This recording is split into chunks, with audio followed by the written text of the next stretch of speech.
Señor Paulenas, yo quisiera comenzar por la motivación, la razón principal de escribir un libro de esta naturaleza por un saco de huesos. Porque mirado desde afuera, uno se llevaría a pensar, bueno, lo ha hecho porque es importante recordar, porque vale la pena hablar de un capítulo decisivo en la historia de España. Pero a lo mejor esa no es la razón principal que usted tuvo. Bueno, sí, verdaderamente no es la razón principal. Lo que pasa es que cuando uno inicia una novela, porque debo recordar que esto es una novela, no es un libro de historia, no es un libro político, es una novela que humildemente aspira a hacer literatura con la imaginación, con el argumento, los personajes. Esto es lo que a mí me gusta. Yo soy escritor, no soy político ni politólogo, ¿no? En fin. Entonces, digamos que el fin, la razón inicial es hacer una novela, ¿no? Lo que pasa es que cuando en este caso concreto me encontré de lleno en la novela, eh, bueno, o sea, la historia me cogió del cuello y me dijo, no puedes dejar de lado esto, ¿no? Y bueno, yo y mis personajes pues se dieron cuenta de que en ese momento, era unos 10 años, que es cuando empecé a escribir esta novela, empecé a investigar, pues ese momento era el idóneo para sacar a la luz toda una serie de temas que casi podíamos decir incluso que eran tabú. O sea, pero yo lo descubrí en ese momento. Yo no sabía temas, pero yo, como yo, no lo sabían, yo diría miles de personas en España, ¿no? Y yo, uno más, me di cuenta en el momento de empezar a investigar que ahí estaba tocando algo que era doloroso y que tocaba una fibra muy sensible. Pero era también, me da la impresión, y esto no solo abarca la literatura, sino al conjunto de la sociedad española, era como una necesidad, ¿verdad? Es decir, la transición en España se había hecho para bien, callando el pasado, Claro, pero el eso, pasado se mete por la ventana. sí, sí, o sea, uno puede meter dentro del armario todo lo que quiera y el armario se cierra, pero el armario está ahí. O sea, y en algún momento alguien que en el momento en que se cerró el armario, pues o no estaba porque no había nacido o porque era muy pequeño, en ese momento alguien abre el armario y le cae encima toda una serie de material y se queda sorprendido. Con ello quiero decir que la generación más joven es una de las más curiosas. No están comprometidos con los pactos de sus padres para la transición y para traer la democracia. Eso les suena muy lejano. Ellos quieren saber la verdad y son los más jóvenes los que han en realidad llevado adelante todo el capítulo este de abrir el armario y airear los temas pendientes, ¿no? Los temas que se tuvieron que callar para poder llevar a cabo la transición. Por un saco de huesos es una búsqueda en muchos sentidos. En primer lugar, es una búsqueda de alguien que ha muerto a manos del franquismo en un campo de concentración, ¿verdad? Y usted en las primeras páginas del libro dice una cosa que viene muy a cuento, no solo por lo que pasó en España, sino que le dice mucho, y por eso que lamento profundamente que este libro no tenga una difusión masiva en América Latina, pero bueno, asuntos de editorial, pero dice algo que a mí me gustaría leerlo en voz alta, que es lo siguiente: enterrar a un muerto de mala manera, sin que ni siquiera sus familiares sepan dónde ir a llorarlo, no tiene perdón. Enterrar así a la gente niega en el muerto la condición de hombre, le convierte en animal, en cosa. Es muy importante que lo entiendas. Es muy importante que lo entendamos, ¿verdad? Porque allí en América Latina, durante muchísimos años, en los 70, murió mucha gente que no ha sido posible enterrar porque están desaparecidos. Entonces usted, sin querer queriéndolo, ¿verdad?, toca una cosa muy importante, esto de recuperar la memoria de aquellos que han perecido. y que eso está muy vivo, me da la impresión, hoy mismo en España. Sí, sí, aunque parezca extraño, ¿no? Han tenido que pasar más de 30 años de la muerte de Franco para que la sociedad y sobre todo los políticos hayan visto, o sea, que ya no se podía esperar más. Pero lo más curioso es que ha sido la sociedad civil. O sea, los políticos siempre, tanto de derechas como de izquierdas, en el gobierno de España, siempre han ido a remolque de la sociedad civil, hasta que la sociedad civil no se ha visto capaz de plantar cara, de decir, no, nosotros queremos que esto se solucione. Los políticos no se han enganchado al carro y entonces ahora existe una ley de memoria histórica, una serie de facilidades, pero siempre a remolque. Primero ha sido la sociedad civil, esa gente joven que yo decía antes, gente joven que ni siquiera muchas veces está relacionada directamente con la búsqueda de un muerto. Simplemente es gente que quiere saber y que no está comprometida con nada y mucho menos con la historia y con los pactos de sus padres, ¿no? Entonces, la sociedad civil, asociaciones, son las que los que lo han conseguido, y luego los políticos, digamos, se han enganchado a este carro, pero han tenido que pasar más de 30 años. O sea, entonces esto demuestra la calidad, digamos, de la transición democrática española, una calidad, digamos, dudosa. Hay una frase que se dice a fines de la década de los 40, ubiquémonos en la historia, es decir, no es una frase de hoy, es una frase de ese tiempo en el libro, y que más o menos, estoy citando de memoria, dice lo siguiente: digan lo que digan, nunca nos van a perdonar. Los franquistas nunca nos van a perdonar. Y eso me sirve para preguntarle, ahora sí, de la actualidad, ¿hay reconciliación en España después de lo que pasó? Bueno, lo que ha habido es un pacto. Entonces, un pacto se puede entender de muchas maneras. Reconciliación poca, y un pacto de no agresión que con el paso de los años, pues lógicamente, pues son ya muchos años, más de 30, pues la gente, digamos, se ha ido simplemente muriendo. Entonces, hoy es diferente, pero simplemente por una cuestión biológica. Reconciliación, pues sí, pero lo que hubo es un pacto. Entonces esto implica, como decía, implica dejar atrás muchas convicciones. En el principio fue, más o menos, se planteó en el sentido de el régimen franquista estaba agonizando, no tenía fuerza para aplastar a la oposición clandestina que ya estaba surgiendo, la oposición clandestina no tenía fuerza para aplastar al régimen que estaba agonizando, entonces dijeron, pactamos y hacemos la transición, y se hace este experimento tan curioso de una transición desde la dictadura hasta la democracia sin ruptura, ¿no? Claro, esto es un experimento tan extraño que solamente se puede explicar no por las ansias de reconciliación, sino por las ansias de pacto, de decir, bueno, no nos vamos a matar otra vez porque la guerra civil fue atroz, entonces vamos a pactar, ¿no? Y la reconciliación pues estuvo en muchos casos, fue en muchos casos fingida, porque digamos el miedo y el dolor han estado siempre presentes. Los 40 años de franquismo han sido 40 años de miedo y de silencio, porque la frase que usted decía es cierta, es decir, no hubo la más mínima misericordia ni piedad para los vencidos.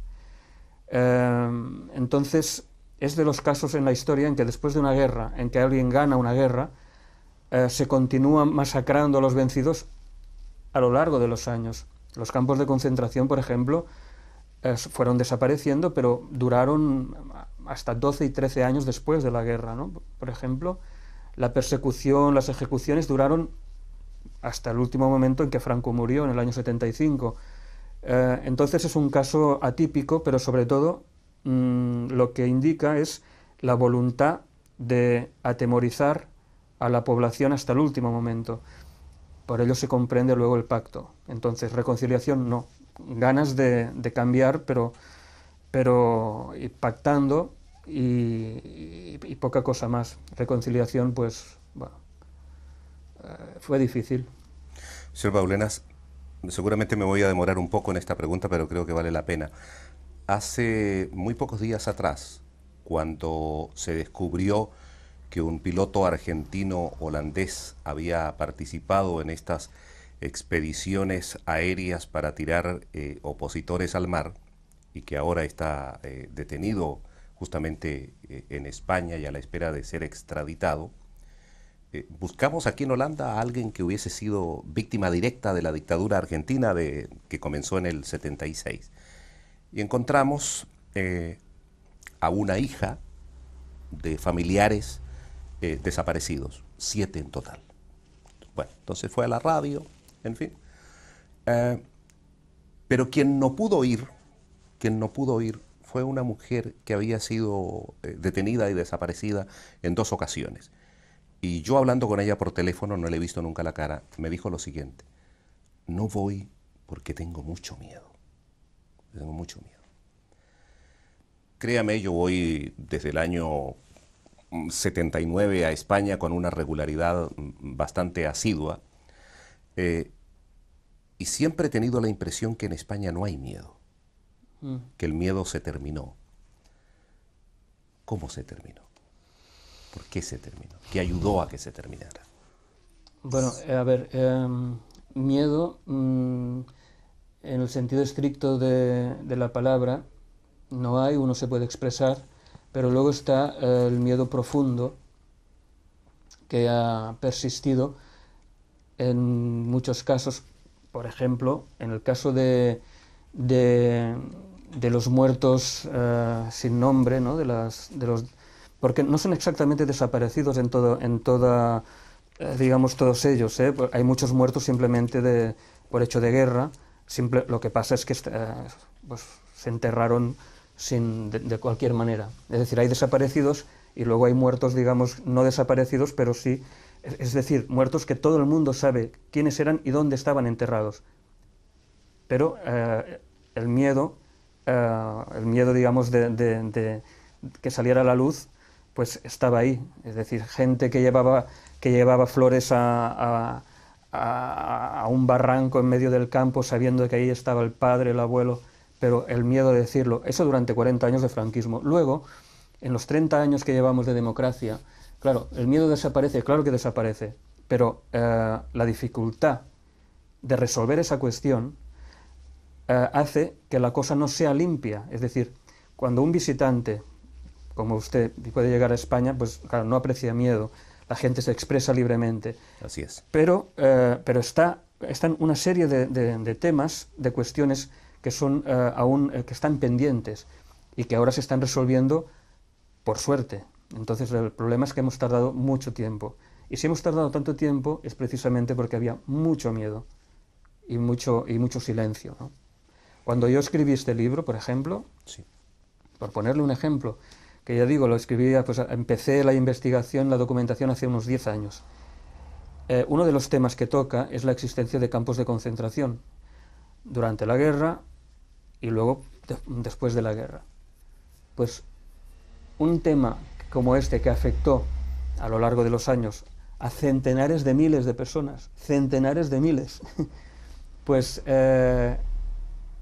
para sorpresa mía me encontré silencio inexistente, nadie quería hablar, tenían miedo del recuerdo, pero sobre todo no existía bibliografía, las universidades no habían dedicado nada, es decir, no había nada, físicamente había desaparecido, las autoridades no querían hablar, es decir, me encontré con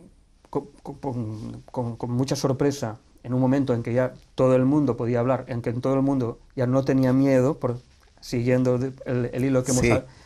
Curiosamente, querías hablar de los campos de concentración y nadie quería hablar.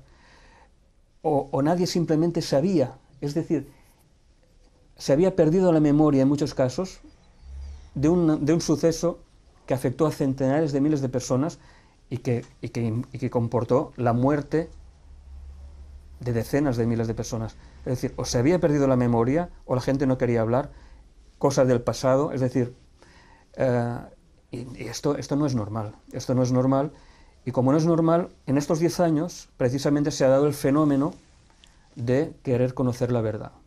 Y como precisamente ahora no hay miedo y se puede decir todo, pues se ha conseguido. Pero tuvieron que pasar estos 20 años después de la muerte de Franco, incluso 30 años hasta ahora. Ahora se está, por ejemplo, hasta ahora no se ha conseguido que el gran monumento funerario de la victoria de Franco, que se llama el Valle de los Caídos, cerca de Madrid, donde trabajaron decenas de miles de prisioneros republicanos que iban muriendo por las condiciones, y están todos ahí metidos, sin nombre, enterrados. Pues hasta ahora, esto es una noticia de actualidad, hasta ahora no se ha conseguido que los familiares de los muertos, que durante 50, 60 años han sabido que sus familiares estaban ahí enterrados, ahora tendrán la ocasión y la oportunidad de pedir permiso para recuperar los huesos. Ahora. Y cuando digo ahora, quiero decir la semana pasada. O sea, es muy lento, es decir, no hay miedo, no. Pero la herida fue tan profunda que todo es muy lento. Y las autoridades, además, no han contribuido a aligerar la cuestión, ¿no? A aligerarla administrativamente, económicamente. Cuesta mucho dinero. Es muy caro desenterrar a miles de personas, identificarlas, ADN. Es muy caro. Y el Estado, todos los estados del mundo no quieren gastar dinero, aunque sea para solventar un problema de dignidad. Es muy caro. Y no se sienten responsables los gobiernos. Tienen muchos problemas. Entonces que es un problema simplemente de dignidad y que les va a reportar pocos votos, entonces es muy difícil, es muy caro, es complejo burocráticamente. Ahora está la ley de memoria histórica, finalmente, que va a conseguir que la cosa vaya mejor. Pero esta ley, que para mí ni siquiera es perfecta, pero por lo menos es una vía, pues ha tardado más de 30 años. O sea que, ¿hay miedo? No, pero la realidad es esa. Vuelvo al origen de Por un saco de huesos, que es la historia de un legionario que va a buscar por encargo de su padre, que fue una víctima y que estuvo en un campo de concentración justamente, los huesos de un gran amigo de él y que fue enterrado en el monte de forma anónima, ¿verdad? Y entonces yo decía que efectivamente, y por eso que era buena su aclaración al comienzo, yo no soy político, usted escribió una novela que es la búsqueda de estos huesos, pero que es otra búsqueda también, que es la búsqueda de sí mismo del protagonista. ¿Quién soy yo? ¿Qué hago acá, hijo de un republicano, verdad, que ya murió y que ando buscándome a mí mismo? Ese, me imagino, es el destino de mucha gente en España también. La búsqueda de quiénes son. Claro, digamos que esta es la parte más literaria y lo que a mí me movió para escribir la novela, ¿no? En principio, es decir, la supervivencia. Tantísimos años de mucha gente, su único afán era sobrevivir. Sobrevivir, camuflarse, porque digamos que, sobre todo los primeros años después de la guerra, el régimen era implacable hasta un límite que incluso, eso está documentado, incluso los servicios secretos de los fascistas italianos, porque estamos hablando de los años 39, 40, 41, 42, 43, es decir, durante la Guerra Mundial, inmediatamente después de la Guerra Española, los servicios secretos italianos, en contacto con los servicios secretos nazis, comentan la extrema dureza de la represión en la posguerra española. Los nazis comentan la extrema dureza del régimen. O sea, imaginemos, ¿no? O sea, que no es necesario, lo comentan, dicen, no entendemos por qué matan tanto. O sea, no es necesario. En fin, esto es casi cínico, ¿no? Entonces, la supervivencia, el camuflaje, el instinto de supervivencia fue básico durante mucho tiempo. Es decir, miles de personas se forjaron una máscara para sobrevivir, para pasar desapercibidos. Entonces, vivir toda la vida escondido, es duro. Y entonces esta era mi idea. Lo que yo quería escribir, mi novela era escribir sobre esto, ¿no? Luego vino todos los temas, porque hay 2 o 3 temas que se tocan históricos, ¿no? Pero esto era la base. Y me interesó muchísimo. Y mi personaje al final no sabe quién es, porque él escogió, su padre le dice en el lecho de muerte, engáñalos. O sea, camúflate entre ellos y engáñalos, porque será la manera de sobrevivir, y sobre todo será la mejor manera para que tú puedas llegar a donde tienes que ir, que es a cumplir esta promesa que me has hecho. Hacerte pasar por ellos, ¿no? Hacerte pasar por ellos, ¿no? Y entonces, por eso se alista en el cuerpo de ejército más fascista, digamos, el más, diríamos, representativo del régimen, que es la Legión, ¿no? Y lo que pasa es que esto no es gratis. Entonces pasan años y entonces este proceso evolutivo a mí me interesaba mucho, ¿no?